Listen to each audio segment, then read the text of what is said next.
Right now from Zagari's the flick in. That's Birani Jr. Dari trying to get this crowd pumped. Mark for the finish. He wants it. The crowd cheered. السلام عليكم ورحمة الله. في هذا المقطع سوف أشارك معكم إنجازات ونزالات الماكينة المغربية زكريا الزغاري. وقبل أن ندخل في التفاصيل أتمنى منكم أن تدعمونا بالضغط على زر الإعجاب والاشتراك في القناة. في سنة 1995 ولد المغربي زكريا الزغاري بمدينة روتردام بهولندا، وكأي شاب عادي زكريا كان يجتهد في دراسته، لكن الدماء المغربية التي تجري في عروقه جعلته يتوجه إلى عالم يحكمه العنف، وكان زكريا ماكينة قتالية منذ الصغر.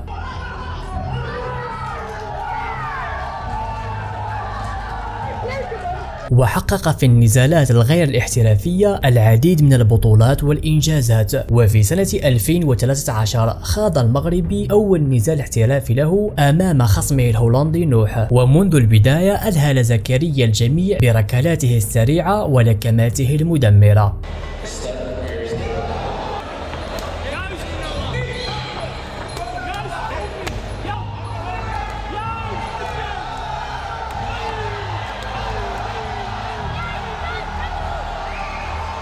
نهض نوح واستمر النزال، لكن الأخير كان بلا حول ولا قوة أمام لكمات المغربي.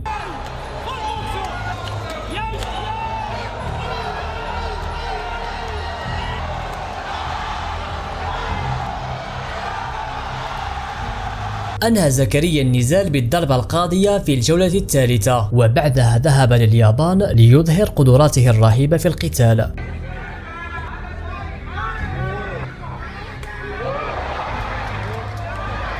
وفي الجولة الثانية أنهى زكريا خصمه بركبة مدمرة. وبعد هذا الأداء المبهر قررت منظمة شوت بوكسين أن تقحم المغربي في البطولة العالمية. وفي الربع النهائي تواجه المغربي ضد خصمه هوروتو، ومنذ البداية دخل المقاتلان في حرب طاحنة.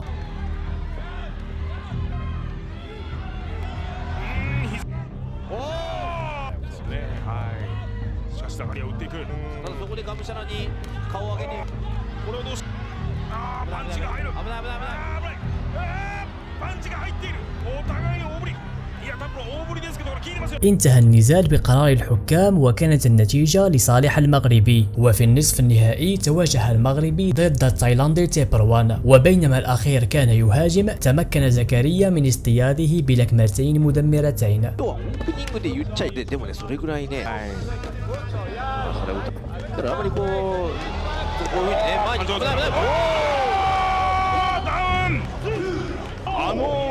نهض التايلاندي واستمر النزال، وظل المغربي يستهدف خصمه بلكمات يسارية وركلات منخفضة. وقبل نهاية الجولة أرسل المغربي لكمة خلفية مدمرة جعلت الحكم يوقف النزال.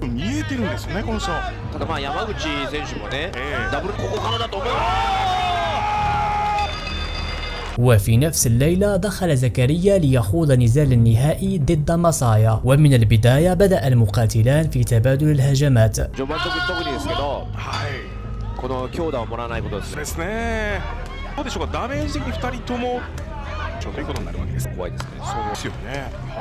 وفي بداية الجولة الثانية بدأ الماكينة المغربية بإلقاء لكماته المدمرة.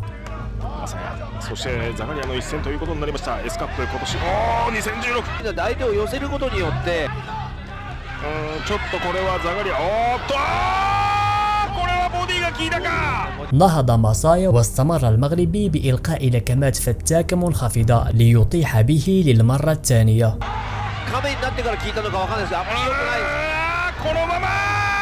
نهض ماسايا للمرة الثانية ليكرمه المغربي بركلة على الرأس وركبة على الوجه أطفأته بطريقة نظيفة.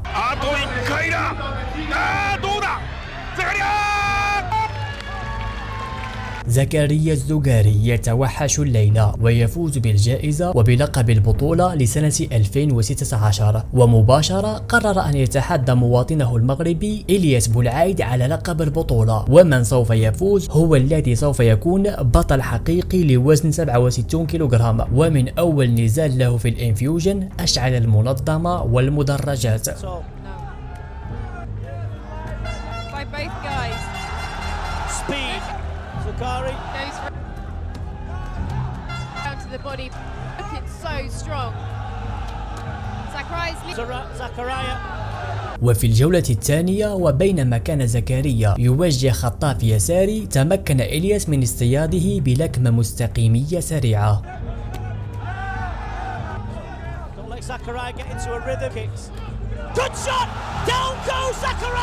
نهض زكريا ومباشرة توجه إلى إلياس لتستمر حرب اللكمات والركلات.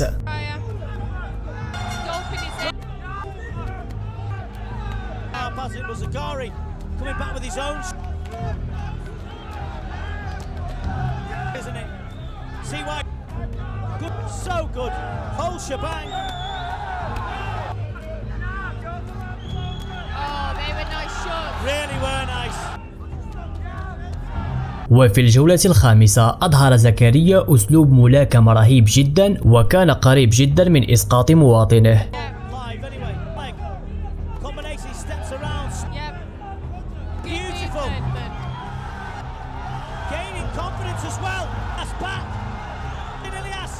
النزال استمر للنهاية ومر لقرار الحكام وكانت هذه النتيجة.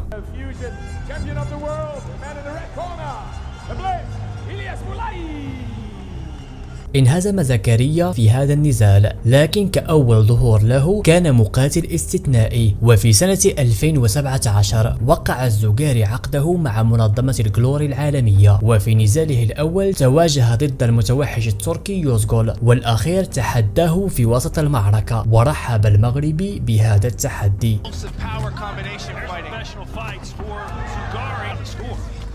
Both had some good back and forth exchanges. Almost every time. And he wants more to slow down the boxing.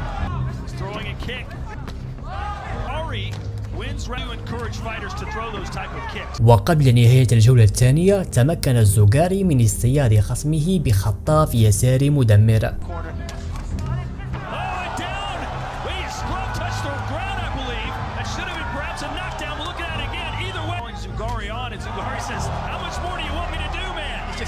التركي رغم أنه تلقى العديد من اللكمات والركلات القوية إلا أن قدرة تحمله كانت كبيرة، لذلك ابتعد منه المغربي وبدأ يحصد النقاط بلكمات يسارية، وانتهى النزال بالنقاط وكانت النتيجة واضحة للمغربي. وبعدها زكريا أبدع في منظمة الجلوري وأعطى لجمهوره نزالات ممتعة.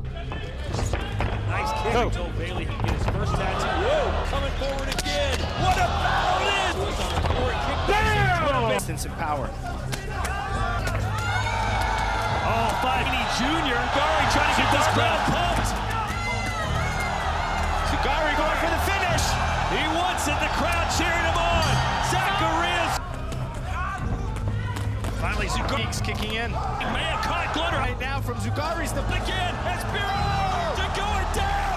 Zacharias Zagari just knocked down the line. المغربي زكريا الزوغاري صعد صعود صاروخي في سلم التصنيف، وكان قريب جدا من نزال العودة أمام البطل التايلاندي الذي سبق وانهزم أمامه، لكن أتى وباء كورونا وخرب كل شيء، حيث تم إلغاء 3 نزالات لزكريا الزوغاري لأن الأخير أصيب بهذا الوباء واضطر ليقضي فترة طويلة في العلاج. وهنا طبيعة الحال بدأ مستوى الزوغاري يتذبذب، وبعد غياب دام ل4 سنوات وبالضبط وفي سنة 2023 تواجه زكريا ضد الياباني تايجو، وفي هذا النزال قدم زكريا أداء مبهر، لكن في الجولة الثالثة وبينما كان زكريا يهاجم تلقى ركبة مدمرة على الوجه.